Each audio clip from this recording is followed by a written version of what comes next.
My name is Mike Pence. I'm the House Republican Conference Chairman, but was tapped earlier this year by Republican leader John Boehner to serve as the chairman of the American Energy Solutions Group. We just completed our fifth field hearing for the American Energy Solutions Group, and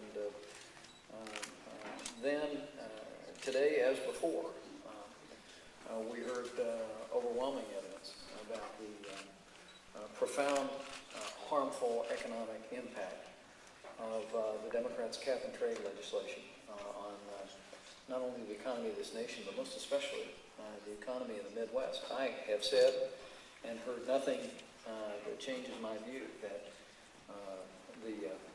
the Democrat climate change bill is nothing more than an economic declaration of war on the Midwest by liberals in Washington, D.C., and it must be opposed. House Republicans are determined to carry the truth about this national energy tax to the American people, and we were grateful today to have the opportunity to come to Columbus, Ohio to do it. With that, I'm going to recognize the Republican leader John Boehner for some remarks, and then we'll take questions. In America today, we've got the highest unemployment that we've had in some 27 years. In Ohio particularly, we've got over 12% unemployment. And at a time when unemployment is at this level, I'll use the president's words. We've got to create jobs in America.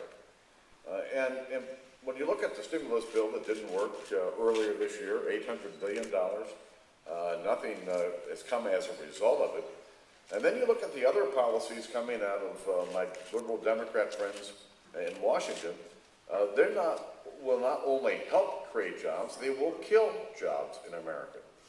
Whether it's their budget, their trillion-dollar deficits for as far as the eye can see, their health care proposal, but this cap-and-trade proposal, or cap-and-tax proposal, as I'd like to call it, will ship millions of American jobs overseas every year for the next 10 years. This is the kind of proposal that you cannot recover from. And I didn't go to Washington to raise taxes on my constituents, to raise prices on my constituents, or to kill their jobs. And House Republicans believe that we have a better solution. The American Energy Act will, in fact, create more energy domestically here in the United States. It will reduce our dependency on foreign sources of oil. And yes, because we have a trust fund to take those royalties from new oil and gas production and roll them back into green energy, we'll have more solar energy, we'll have more wind energy, and we'll have more geothermal energy. And hopefully, as a result of the size of this trust fund, we'll be able to plow more money into renewables that we don't even know about as yet. I think this is a strategy that Americans favor. We're going to continue to talk about it. With that, we'll answer a couple of questions. Yes, sir. What about promoting local agriculture, policies that favor small-scale farming as opposed to the big agribusinesses as a way to address some of the agricultural issues that we've been talking about the last hour and a half? So when it comes to ag issues, I was a longtime member of the House Ag Committee. So is Gene. We'll be happy to answer that question later. But this is about energy. We'd like to keep it focused on energy. Yes, ma'am. You promote and focus on nuclear in your bill, which is something you said Waxman Markey does not. It's been 40 years, obviously, I think, since a nuclear power plant has been built. The one in Piketon was introduced. I believe that's still maybe 10 years away. How do you propose, do you have a timeline, and also how do you propose to finance that proposal?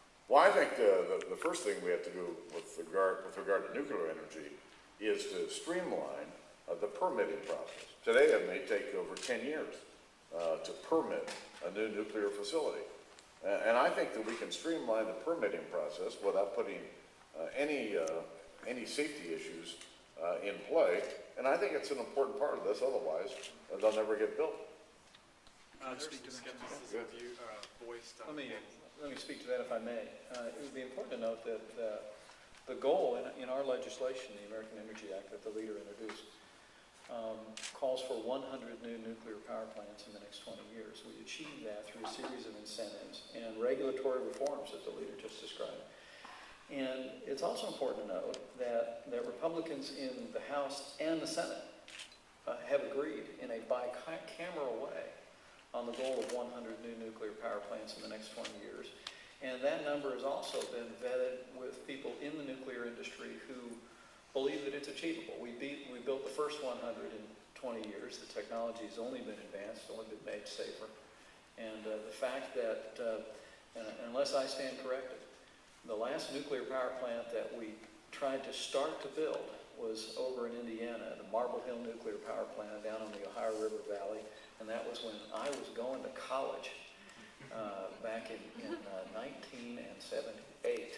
And I think that most Americans are astounded to realize that we have walked away from this extraordinary source of clean energy, and we have to return to it. But there's a bicameral commitment by Republicans to that 100 plants in 20 years.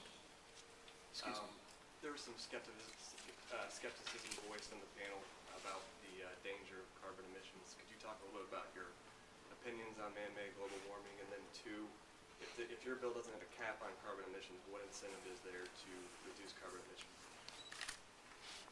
Clearly, if we take the royalties from new oil and gas production in the United States and put them into a trust fund to fund renewable energy sources, we're going to have more renewable energy. The more renewable energy that we have, the less carbon we're going to emit.